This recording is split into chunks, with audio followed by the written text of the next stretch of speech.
Assalamualaikum warahmatullahi wabarakatuh. Apa kabar? Selamat sore semuanya. Damai dan sejahtera kita sebagai umat yang rahmatan lil alamin. Insya Allah ya. Mungkin saya agamanya sih nggak bagus-bagus banget ya. Nggak canggih-canggih banget.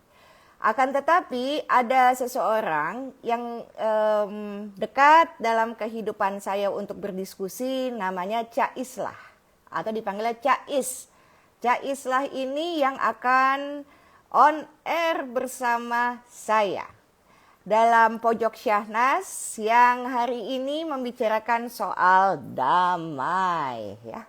Kan Islam mesti damai, membawa perdamaian. Dan saya yakin semua agama juga melatih kita untuk bisa selalu mewujudkan rasa damai dan tidak mengganggu. Untuk itu, saya akan langsung dengan abang saya yang saya lihat makin lama makin gemuk. Kayaknya berat badannya juga semakin meningkat. Jangan-jangan karena pandemi ini ngemilnya ya jadi banyak. Betul nggak sih Cak Is? Kok ini nggak ada wajahnya? Ini kali ya, streamingnya kali ya. Iya, ada suaranya Cak Is, tapi tulisannya di sini waiting for Islah Bahrawi. Begitu. Tapi wajahnya nggak kelihatan. Kita coba gitu ya. lagi ya. Kita coba lagi ya. Ya. Oke.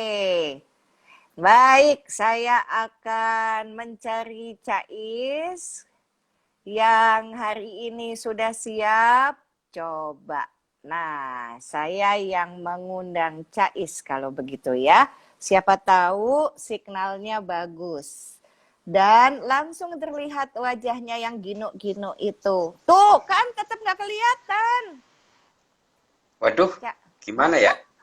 Cak Is, di situ ada wifi-nya berapa buah jumlahnya? Satu. Satu ya. Baik. Kalau gitu nanti. Bentar. Iya. Jadi saya akan coba sekali lagi ya Cak Is. Saya cancel lagi. Saya undang sekali lagi ya Cak Is. Sambil Cak Is membetulkan signal ya. Oke. Cak Is lihat wajah saya nggak? Lihat, tapi bentar. Ini saya ini saya coba untuk ke ke provider aja, jangan pakai wifi. Oke. Kalau gitu saya coba sekali lagi ya, Cak. Saya cancel Siap. Ya, nanti saya undang. Siap. Baik, kalau begitu. Saya menyapa-nyapa dulu di sini ya. Ada Pak Mas Pranoto, ada Dian Ginardi, ada Mbak Justina, ada Mbak En, dan banyak lagi yang lainnya semuanya yang memang menunggu kayaknya ya hari ini karena obrolannya memang sangat ditunggu-tunggu dan menarik sekali untuk saling berbagi inspirasi dan bagaimana kita bisa belajar sesuatu. Kelihatan wajahnya yang gino-gino.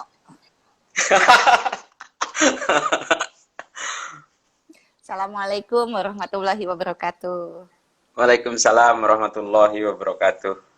Apa kabar? Kok jadi bubu yang nggak kelihatan di saya ya?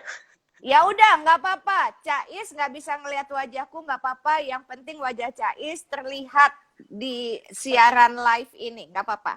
Ya, Cak Is tapi terdengar suaraku jelas toh? Oh, memang Cak Isnya ini lagi signalnya lagi mungkin tidak baik cuaca kali ya, sehingga saya coba sekali lagi Cak Is. Nah, udah kelihatan. Oke, sip. Alhamdulillahirabbil alamin. Alhamdulillah. Salam damai. Salam damai. Peace on earth. Betul, sebagai umat muslim dan saya mudah-mudahan insya Allah sebagai muslimah selalu membawa rahmatan lil alamin di muka bumi ini. Mumpung Amin. Saya lagi ditugasin jadi jadi manusia begitu kan. Kita kan semuanya adalah makhluk spiritual yang kebetulan lagi ditugasin jadi manusia, bukan jadi makhluk lain. Betul? Oke. Exactly. Jais, judul kita adalah damai. Jangan ngomongin politik, sentil ya. Aku nggak mau, gitu ya. Tapi kita membicarakan bagaimana pola asuh yang membuat seorang anak melakukan tindakan-tindakan yang tidak damai. Itu dulu ya, Cak ya. Baru belakangnya, baru Cais memberikan inspirasi untuk semuanya. Silakan, Cais. Ya, ya. Assalamualaikum warahmatullahi wabarakatuh. Ya, meskipun nanti mungkin kesentil-sentil dikit lah soal politik kan. Pasti itu, pasti. Jadi sebenarnya gini, banyak teori tentang parenting itu ya terhadap perkembangan anak, terutama dalam perubahan kalau disebutnya dalam beberapa teori secara ilmiah itu adalah proses transisi dari anak-anak dalam masa pertumbuhan menjadi remaja. Itu memang sangat skeptis gitu kalau istilahnya Mogaddam itu. Ada buku tentang teori parenting terhadap perilaku anak menuju ke arah eskalasi anarki dan sebagainya, kekerasan dan juga radikalisme. Itu sebenarnya banyak teorinya tentang itu. Tapi pada prinsipnya begini memang ya. Anak muda itu biasanya kalau teori pandangan, ada satu peneliti namanya Courtney. Jadi dia itu meneliti bahwa seorang anak itu dalam perkembangannya memang ini yang kadang-kadang luput dari perhatian orang tua adalah ketika dia itu menemukan suatu kelompok di luar keluarganya yang lebih terstruktur, yang lebih bersifat suportif, yang dia temukan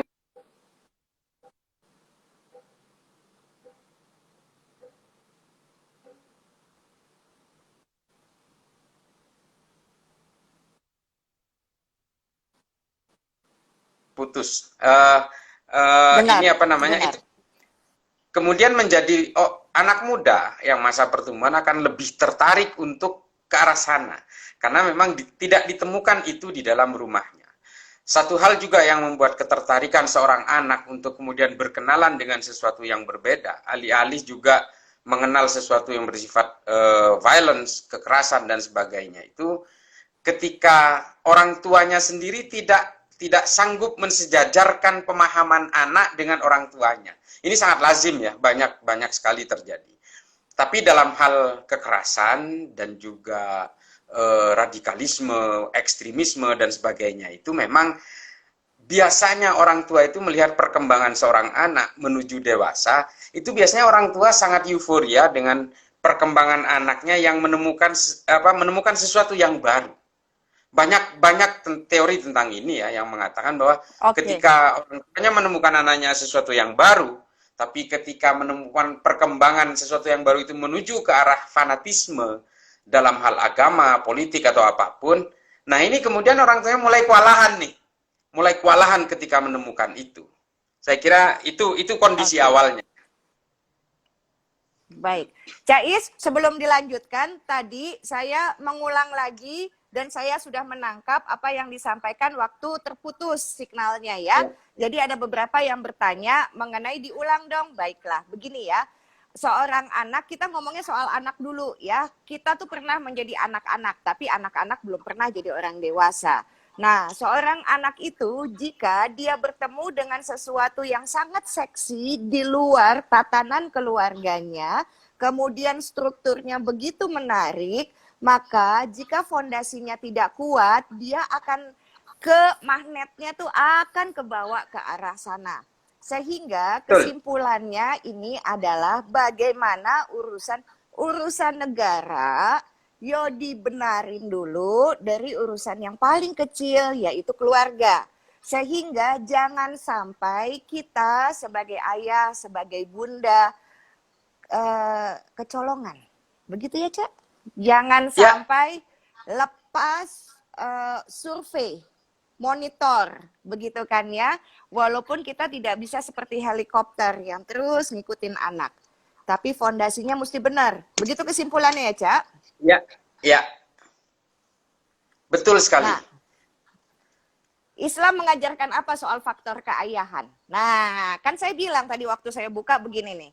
Saya mah Islamnya nggak bagus-bagus banget ya, tapi ada sosok sahabat saya, abang saya yang bisa saya ajak diskusi soal agama dan modern gitu ya, yang menceritakan tentang ini.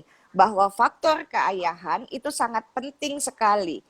Anak tidak ada ibu, dia kehilangan kasih sayang. Anak tidak ada ayah, dia akan kehilangan harga dirinya dan magnet yang terstruktur rapih di luar sana semakin seksi nariknya. Silakan, Cak. Ya, kalau di dalam agama Islam, terutama agama yang saya peluk ya, sangat jelas bahwa Islam sendiri itu kan banyak orang mengenal sebagai agama yang patriarki ya, sangat patriarki sekali. Soal apapun itu selalu bertumpu kepada ayah. Tapi bukan berarti kita tidak menganggap bahwa seorang ibu itu menjadi tidak begitu penting, sangat penting. Apalagi kalau kita melihat sejarah Kanjeng Nabi sendiri kan memang ketika ayah beliau itu meninggal ketika wafat ketika beliau masih di dalam kandungan, ini kan kemudian dia mencari figur bapak yang lain. Ini betapa pentingnya bapak di situ. Beliau menemukan kakeknya pada masa kecil itu. Tapi ibu itu di mana? Ibu tidak jauh kalah pentingnya. Karena yang parenting yang paling utama ketika itu selain dari kakeknya, Abdul Muthalib itu, Nabi menemukan ibunya juga. Bagaimana ibunya mengajari dia untuk bergaul, bermain, dan sebagainya. Kalau untuk soal bijak pendidikan di dalam lingkungan sekitar di kota Mekah itu memang kakeknya sangat dominan. Artinya memang di situ secara naluriah dan secara alamiah, saya tidak perlu menyebut beberapa usul fikih tentang ini ya, tapi misalnya seorang bapak itu tidak boleh memukul ini, itu, tapi saya akan secara global menyebutkan bahwa bapak di sini memang sangat penting terhadap anak, mau perempuan atau laki-laki. Ini contohnya karena Kanjeng Nabi ya laki ya, tapi memang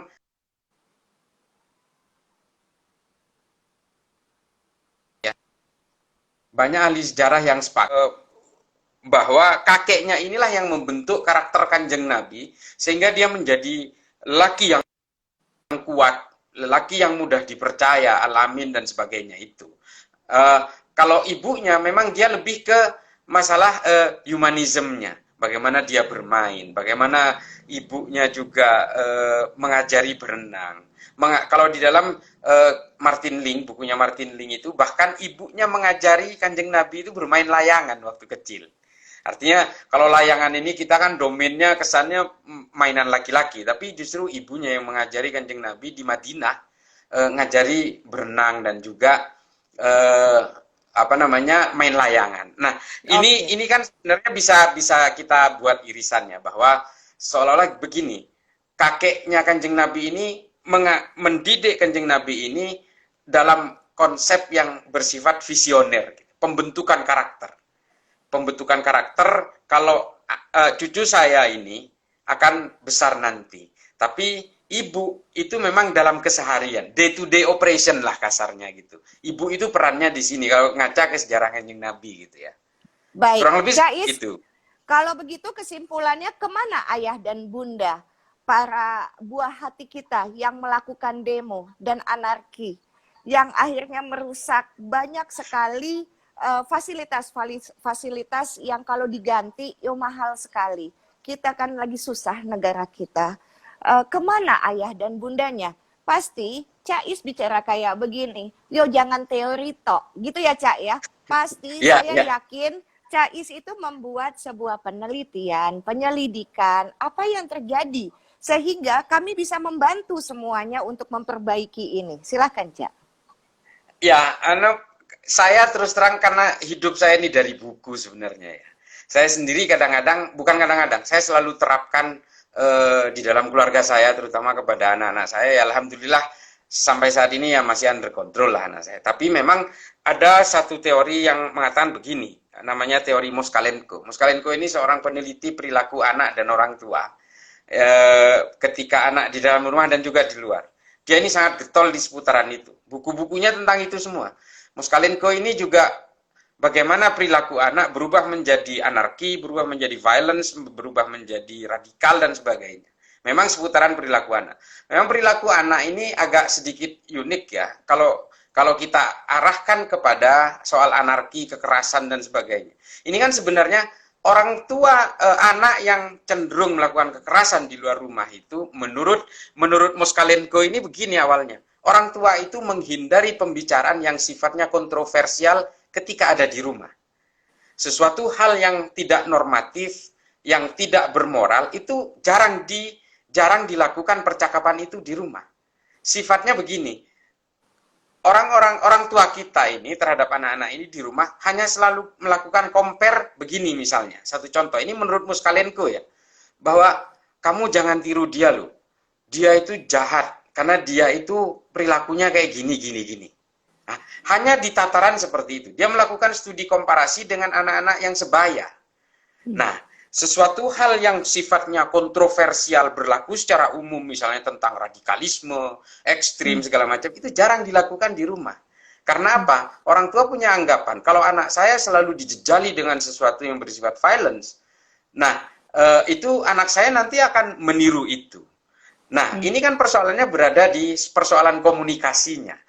How to tell, how to speak, kata bertuturnya seperti apa. Cuma masalahnya kan tidak semua orang tua kita memahami bagaimana cara bertutur terhadap anak. Ini kan tentu saja ini sulit sekali. Ini perlu betul-betul perlu ilmu khusus gitu ya. Tapi setidaknya begini menurut Moskalenko. Berusaha menjajaki kemampuan anak dengan orang tua selalu sejajar. Ini salah satu solusinya memang untuk mencegah anak itu berbuat kekerasan di luar.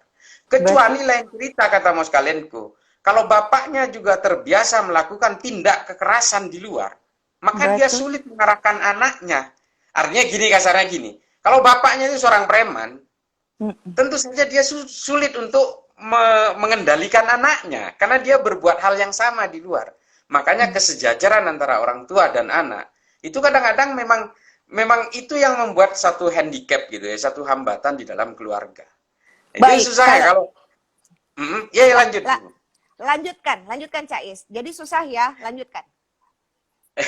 Jadi memang agak susah ketika apa yang dilakukan oleh orang tuanya di luar rumah, lalu dia berusaha mengkonversi secara mendadak ketika di rumah menjadi orang yang alim.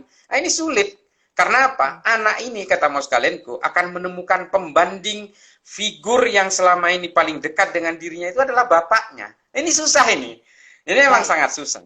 Atau ada lagi, Moskalenko ini punya dua pandangan soal ini. Atau sama sekali orang tua tidak melakukan kontrol atau tidak memberikan pendidikan moral kepada anak-anak. Ini lain cerita sebenarnya. Apapun ini, ketika orang tua peran pendidikan kepada anak itu begitu longgar, maka anak ini akan mencari figur pendidik lain di luar keluarganya.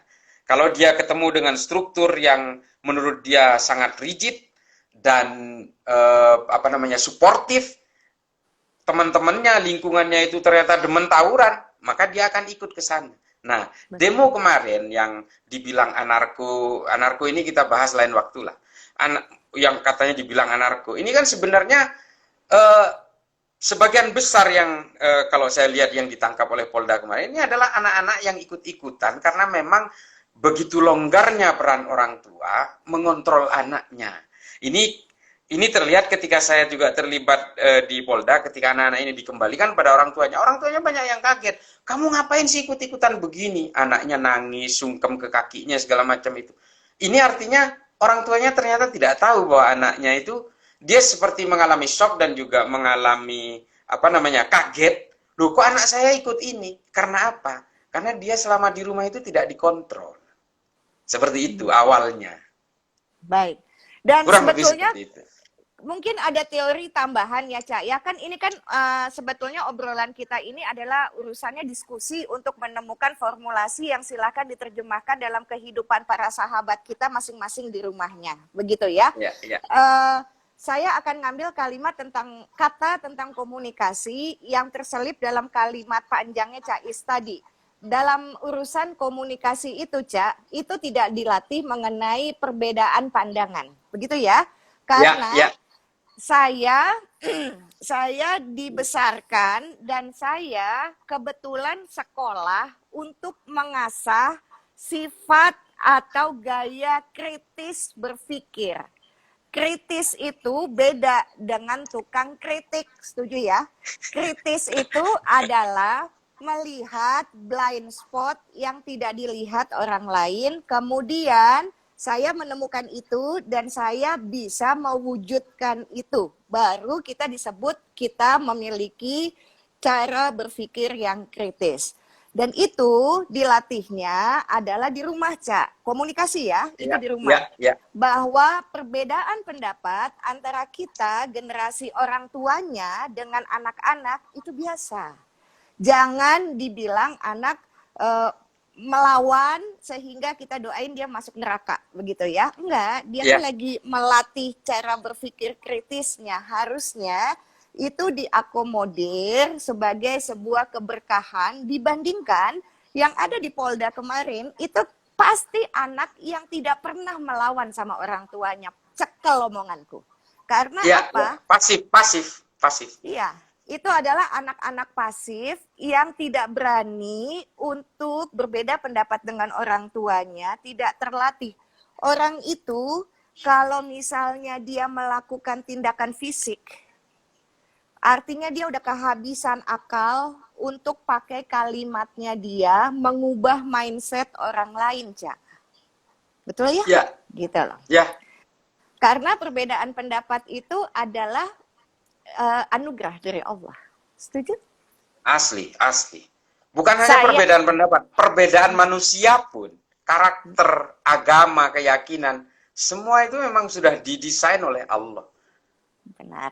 Nah, sama saya seperti Cais. Jangan salah, saya tuh nggak selalu loh setuju dengan Cais. Bukan berarti saya itu selalu ngekor Cais kanan, yo kanan, Cais kiri, ya kiri. Enggak. Saya bisa berbeda pandangan dengan Cais. Belum tentu saya sama. Tapi, sama. Iya. Yang penting jangan nyinyir. Iya. Dan kita berdua bisa berkomunikasi dalam perbedaan itu. Itu adalah kekayaan karena akan membuat kita semakin berkembang. Begitu ya, Cais ya? Betul sekali.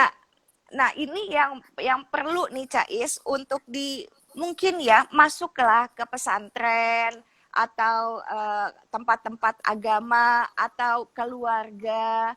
Karena buat saya sedih sekali kalau misalnya mayoritas Muslim kemudian kita melakukan tindakan seperti ini kayak bukan orang Islam. Begitu.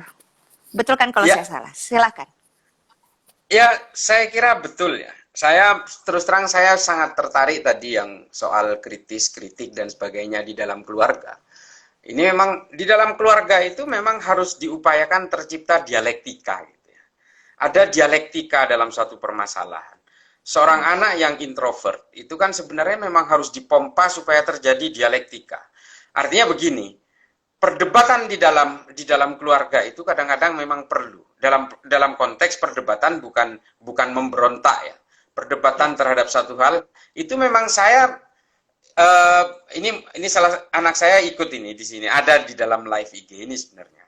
Anak saya itu setiap habis makan malam misalnya, anak-anak saya, istri saya itu berkumpul di meja makan, kita selalu membahas sesuatu yang lagi up to date. Dan memang tidak pernah ada satu pandangan yang sejajar gitu, nggak pernah. Memang pasti ada perlawanan di situ. Ada yang berbeda gitu. Apalagi soal Omnibus Law ini. Wah, ini luar biasa ini perbedaannya saya dan anak-anak saya ini. Anak-anak saya ini sangat kritis, terutama yang di UI ya, ini kan udah dewasa. Memang luar biasa perlawanannya. Jadi nggak asal nerima meskipun seorang bapak yang menurut dia itu ahli baca buku, ini tukang nulis, tetap saja dia melakukan perlawanan yang sehat. Dan saya suka itu. Artinya, nah, ini permasalahannya kan kadang-kadang ketika ada seorang anak yang berani membantah orang tuanya, oleh kita kemudian diberi stigma, oh kamu kurang ajar, setan kamu. Ini kan, ini nggak boleh ini. Artinya ketika seorang anak membantah orang tuanya masih dalam tataran intelektual lah ya, bukan soal moral lain. Kurang ajar dengan membantah soal pemikiran itu beda, sangat beda. Ya.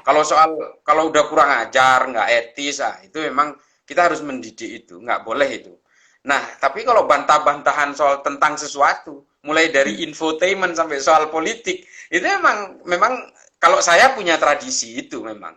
Makanya ya terus terang anak-anak saya ini benar-benar sama-sama suka baca semua.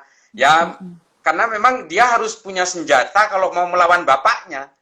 Jangan Betul. asal cuma main comot aja, asal nggak cocok tanpa ada literasi yang cukup. Oh, jangan bantah saya. Pasti saya kan Betul. seharusnya diskusi cuma 15 menit bisa setengah jam nanti.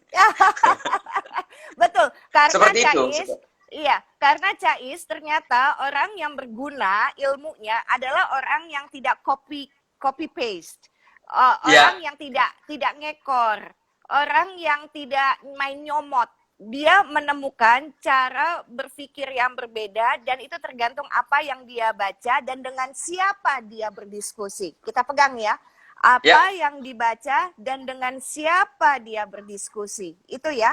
Nah, betul. sekarang kelihatan sekali Cais bahwa dengan adanya hal seperti ini Cais juga bikin video edukasi yang diposting ya di akun Instagram feed Anda.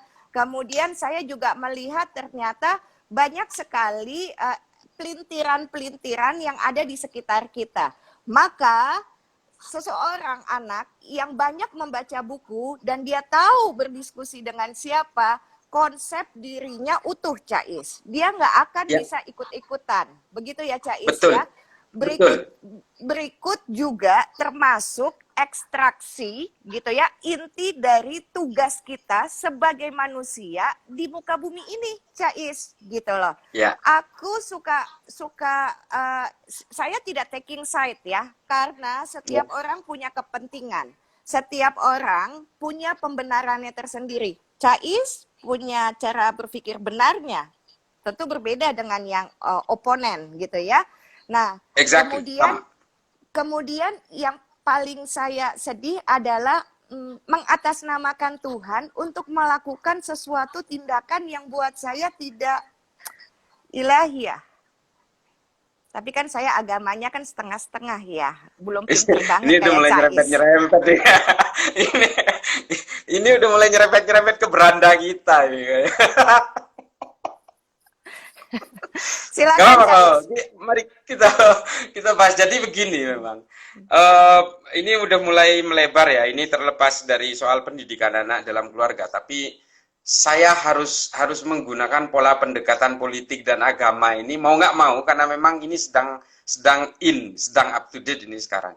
Banyak orang, misalnya ini satu contoh. Ini mohon maaf ini, saya tanpa ingin menjawab bukan berarti menjawab pertanyaan kawan-kawan di IG saya soal perbedaan ini, tapi memang ada salah satu tokoh, Mbak Sanas nggak mungkin kenal ini, ada salah satu orang figur publik yang menolak Omnibus Law tapi bawa-bawa agama. Oh, ini Omnibus Law ini mau bikin murtad. Ini sebenarnya nggak ada konteks itu. Artinya jadi kalau agama ini kita gambarkan sebagai seorang manusia, agama ini sebenarnya sudah lelah, capek. Dia capek dijadikan preman untuk ngegebukin sana, ngegebukin sini, ngegebukin orang lain yang tidak disuka. Ini kan sebenarnya udah capek sebenarnya. Agama ini kalau kayak manusia, ini udah lelah sebenarnya. Tapi selama berabad-abad, selama bertahun-tahun, sampai sekarang ini masih juga dipakai. Orang menolak Omnibus Law, Omnibus Law ini memurtadkan. Ini adalah perjuangan saya sebagai seorang muslimah. Ini kan, ini dipaksa. Apapun sekarang ini dipaksa untuk dikonversi menjadi kepentingan agama. Sebenarnya ini kan soal kepentingan dapur kadang-kadang, kepentingan jabatan, kepentingan pekerjaan, kan begitu. Mentang-mentang saya ini, oh saya akan mendukung Omnibus Law karena saya ini adalah supplier outsourcing di banyak perusahaan.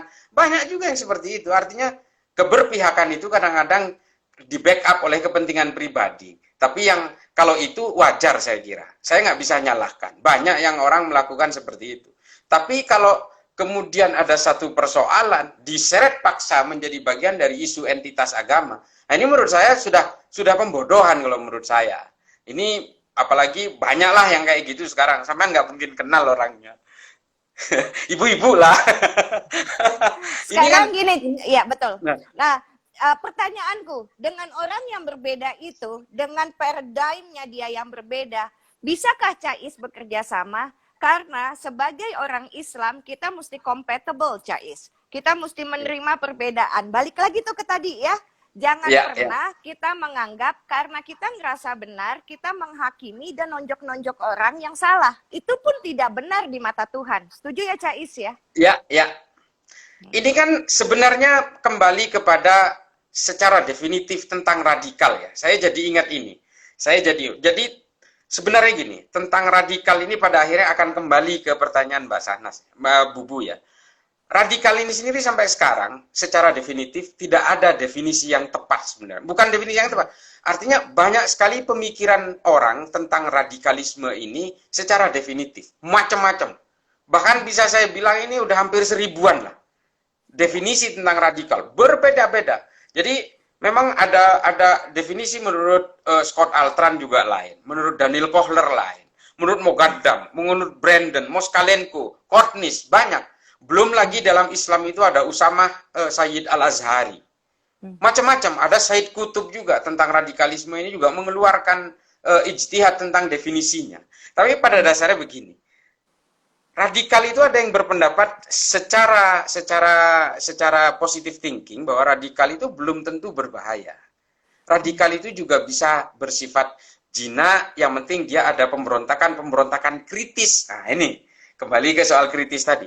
Kalau dia radikalnya diwujudkan dalam bentuk kritis, ya, itu sangat baik. Tapi ketika dia sudah mulai ekstrim, membuat orang lain menjadi tidak nyaman, menyerang keyakinan orang lain, dan menganggap dirinya adalah yang terbaik, orang lain pasti salah. Nah, ini kan udah ekstrim. Ini yang dikatakan radikal. Gitu. Betul. Dan termasuk, maaf ya Cais ya, maaf permisi ya, mohon izin ya.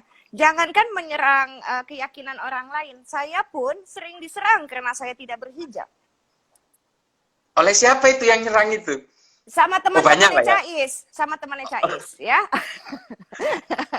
Sama teman-temannya Cais. Kan Cais nanya, saya jawab dong. Sama teman-temannya Cais ya. Enggak, kan kadang-kadang ada saudara juga yang berhijab, tapi saudara lah jauh lah ya. Jadi di situ kita melihat bahwa ternyata kebenaran seseorang yang diyakini jika dia menyerang orang lain bukan hanya soal keyakinan yang berbeda, tapi kebenaran yang bermain di kepalanya itu bahaya. Tapi Cais tahu nggak cara berpikir kritis saya apa? Sehingga saya bisa jadi compatible. Cais tahu kan? Compatible itu adalah orang yang cocokan. Cocok bekerja sama dengan siapa saja.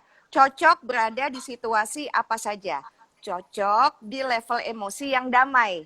Damai, balik lagi ke judul kita. Damai. Level emosi damai adalah apapun aksi orang, saya tidak bereaksi. Begitu ya, Cak? Nah, sehingga aku tuh mikirnya begini, pikiran kritis ya. Saya tuh mesti kita tuh umat Islam, umat yang bukan muslim dan muslimah pun ya, kan kita tahu bahwa ada malaikat, ada setan. Bener nggak, Cak? Iya.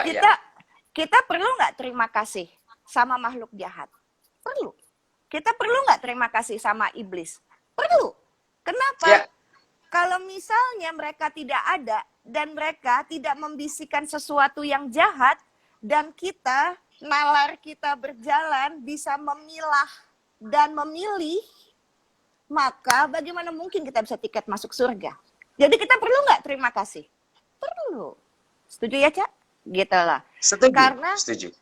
Karena nih, Cais, ada ini nih, Cak. Kan pojok Syahnas ada renungan. Aku baca buku bagus banget. Mohon izin baca ya. Ya. Ada seorang laki-laki sedang tertidur di bawah pohon besar. Kemudian dia bermimpi ada cahaya terang mendatanginya, dia bermimpi bertemu Tuhan. Tuhan berkata kepadanya bahwa ada pekerjaan yang mesti dilakukannya. Lalu Tuhan menunjukkan kepadanya sebuah batu yang besar sekali di depan pondoknya. Tuhan menjelaskan bahwa ia harus mendorong batu itu dengan seluruh kekuatannya. Hal ini dikerjakan laki-laki itu setiap hari. Berbulan-bulan. Ia bekerja sejak matahari terbit sampai terbenam. Pundaknya sering menjadi kaku menahan dingin.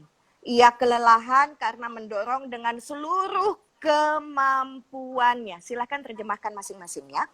Setiap malam, laki-laki ini kembali ke kamarnya dengan sedih dan cemas. Merasa bahwa sepanjang harinya kosong dan tersia-sia. Ketika laki-laki itu mulai putus asa, si iblis pun mulai mengambil bagian untuk mengacaukan pikirannya. Sekian lama kau telah mendorong batu itu, tetapi batu itu tidak bergeming. Apa kamu ingin bunuh diri? Kamu tidak akan pernah bisa memindahkannya. Mengapa aku harus bunuh diri seperti ini? Gitu ya pikirnya. Aku akan menyisihkan waktuku dengan sedikit usaha dan itu akan cukup baik. Tuhan, katanya, aku telah bekerja keras sekian lama menjalankan perintahmu. Dengan segenap kekuatanku melakukan apa yang kau inginkan. Tetapi sampai sekarang aku tidak dapat menggerakkan batu itu setengah milimeter sekalipun. Kenapa? Mengapa aku gagal? Terus Tuhan berkata begini, hambaku, ketika aku memintamu untuk melaksanakan perintahku, dan kau menyanggupinya bukan? Aku berkata bahwa tugasmu adalah mendorong batu itu dengan seluruh kekuatanmu seperti yang telah kau lakukan. Tapi tidak sekalipun aku berkata kau mesti menggesernya. Tugasmu hanya mendorong. Dan kini lihat, kau datang padaku dengan tenaga terkuras berpikir bahwa kau telah gagal. Tapi apa benar kamu gagal? Lihat dirimu. Lenganmu kuat, berotot, punggungmu tegap dan coklat, tanganmu keras karena tekanan terus-menerus. Dan kakimu menjadi gempal dan kuat. Sebaliknya, kau telah bertumbuh banyak dan kini kemampuanmu melebihi sebelumnya. Tetapi ketaatanmu adalah menurut dan mendorong dan belajar untuk setia. Dan percaya akan hikmah yang aku berikan kepadamu.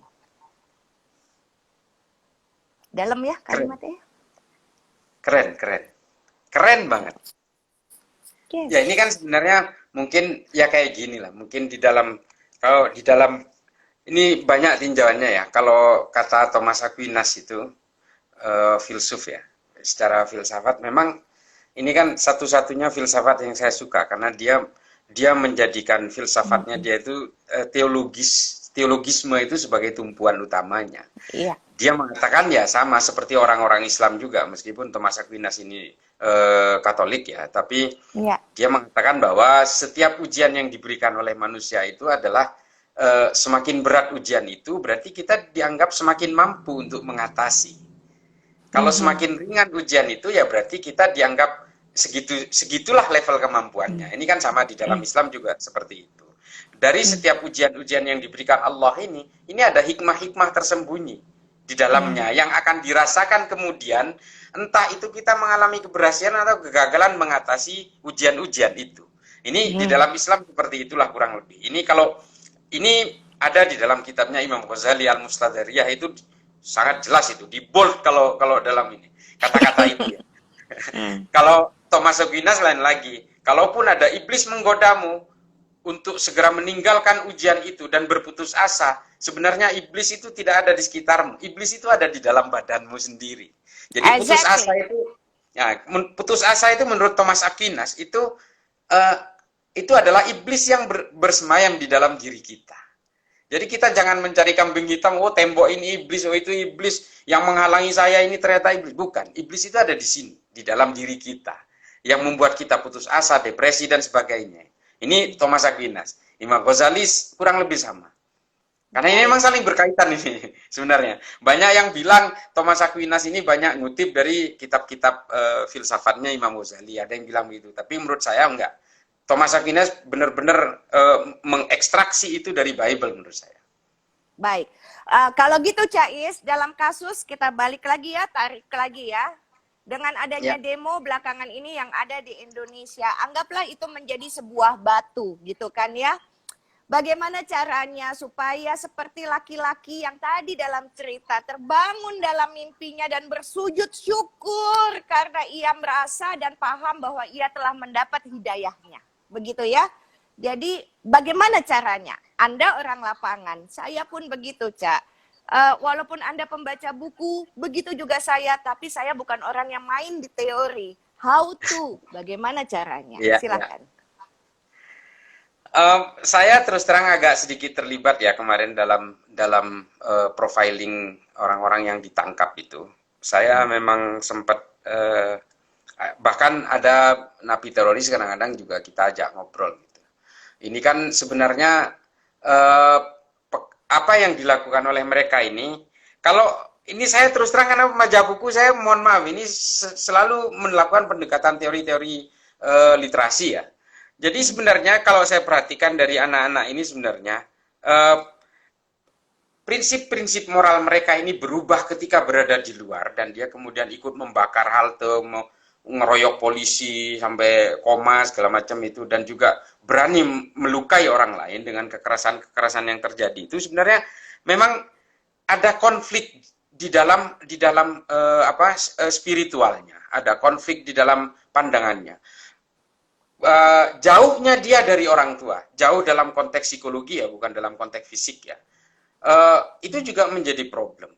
Nah, ini yang sangat menarik adalah apa yang dibilang oleh Brandon ketika anak-anak itu berkenalan dengan anarkisme, kekerasan dan sebagainya. Ini saya karena ini pojok Sahnas ya tentang parenting, saya sebenarnya memang ingin selalu mengutarakan ini adalah masa pertumbuhan anak di dalam kelas menengah. Ini hasil penelitian itu yang dialami oleh anak-anak masa pertumbuhan ini adalah kesulitan keuangan untuk mengimbangi cita-cita dan gaya hidupnya. Ini sangat menarik. Ini bukunya Brandon ini keluar tahun 2015, dia sudah menemukan itu. Hedonisme dan sebagainya ini dibentuk oleh lingkungan. Ini kalau kita bicara kelas menengah, hedonisme itu tidak dikenal di dalam keluarganya sebenarnya, tapi dia dikenal dari lingkungannya. Nah, dari situ dia mengalami kesulitan keuangan, sehingga dia mengalami semacam dekadensi moral di situ, ketika ada orang mengajak untuk berbuat kerusuhan, meskipun dia tahu ini pada tataran moral ini melanggar, melukai polisi dan sebagainya, mengeroyok itu tahu dia bakal dipenjara, tapi dia tetap lakukan demi bayaran itu. Karena saya tanya ke pelaku kerusuhan kemarin yang ditangkap itu, ketika dia sudah dikembalikan ke orang tuanya, memang motifnya itu ada dua. Ikut temannya, atau kalau yang kedua, demi uang itu. Semua rata-rata ini. Ini jawabannya sama dua-duanya. Saya ikut teman, Pak, karena saya dapat uang di situ. Artinya begini, dia bisa jadi ikut teman, tapi kalau nggak ada duitnya, mungkin tidak akan, militansinya tidak akan keluar sedemikian memuncaknya. Coba bayangin, ada polisi namanya Ahmad Ja'far Shadiq itu, yang dikeroyok sampai pingsan, lalu dicolong dompetnya, diambil duitnya, HP-nya semua diambil itu. Ini kan sebenarnya pada prinsipnya adalah soal keuangan juga, soal materi juga pada akhirnya. Tapi ini kan kita sebagai orang tua, akhirnya saya ngobrol sama orang tua mereka yang jemput-jemput itu. Saya ajak ngobrol semua, saya beri mereka pemahaman, solusinya begini, Bu. Mereka nanya, memang ada curiosity gitu, ada rasa ingin tahu, Pak, gimana sih, Pak, cara ngatasin anak saya yang kayak gini? Ya kurang lebih sama seperti yang saya sampaikan di sini. Ibu harus tetap berkomunikasi dengan dia. Ibu jangan menutup mulutnya anak-anak ibu. Biarin dia membantah. Biarin dia mendebat ibu selama dalam tataran sopan. Karena apa? Kalau ibu direspon dengan membantah, dengan mendebat, itu artinya responnya positif. Daripada anak-anak itu diam, tapi ketika di luar dia memberontak. Ini kan satu kesalahan namanya. Begitu. Baik. Cais, jadi sebetulnya di 16 menit terakhir pertemuan kita nih Cais, kalau misalnya saya mau membuat sebuah kesimpulan begitu ya, bahwa di balik anak-anak itu pun ada orang dewasa yang mengemudikan mereka. Dan itu yang paling menyedihkan buat saya, bahwa mereka menggunakan tangan anak-anak untuk mencapai keinginannya. Dan buat saya, mungkin kalau orang dewasa usianya secara matematika nggak lama, sementara anak-anak ini masa depannya masih panjang, begitu ya. Nah, sehingga mudah-mudahan ya Cais, obrolan kita ini menjadi apa ya? menjadi sebuah pencerahan. Terkadang kalau kita mendengarkan perintah Allah, perintah Tuhan, yang pertama kita gunakan tuh kan cenderungnya pikiran dan nafsu kita ya untuk menganalisa keinginannya.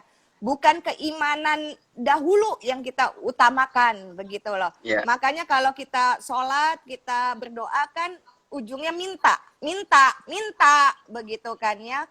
Bukan dengan iman, mendengarkan, tapi meminta, begitu. Nah, jadi mudah-mudahan nih dengan obrolan ini terbuka, padahal perintah itu jelas sekali kebenarannya. Sesungguhnya apa yang Allah inginkan, dan jangan membawa nama Allah untuk urusan sesuatu yang menyakitkan orang lain gitu ya, atau membuat sebuah kerusakan.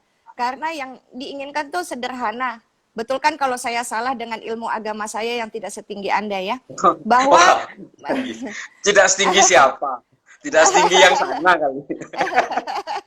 Bahwa yang Allah inginkan adalah hal yang sangat sederhana, menuruti dan taat kepadanya.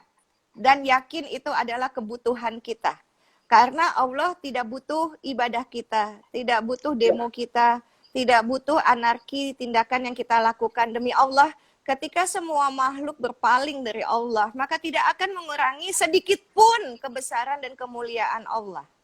Dan sebaliknya kita semua makhluk beribadah kepadanya, tak akan menambah sedikit pun kebesaran dan kemuliaan Allah Tuhan kita. Dengan kata lain, taatlah terhadap segala perintah Allah dan yakinlah bahwa perintah itu adalah kebutuhan kita. Semoga bermanfaat ya kalimat yang terakhir ya. Jadi Allah nggak usah dibawa-bawa untuk keinginan duniawi kita. Silakan Cais tutup. Ya, saya closing statement. Jadi begini, saya selalu menulis soal ini bahwa agama itu selalu berbasis damai dan juga berbasis kemanusiaan. Dan sangat jelas, ini yang perlu saya sampaikan juga ya, dan juga saya sering nulis soal ini bahwa manusia itu dibuat berbeda ini memang sengaja oleh Allah. Kalau kita kemudian memaksakan sama, ini kan berarti menentang Allah. Allah pengennya beda memang dirancang beda. Tapi ada orang yang berusaha untuk mendominasi populasi di bumi ini supaya sama.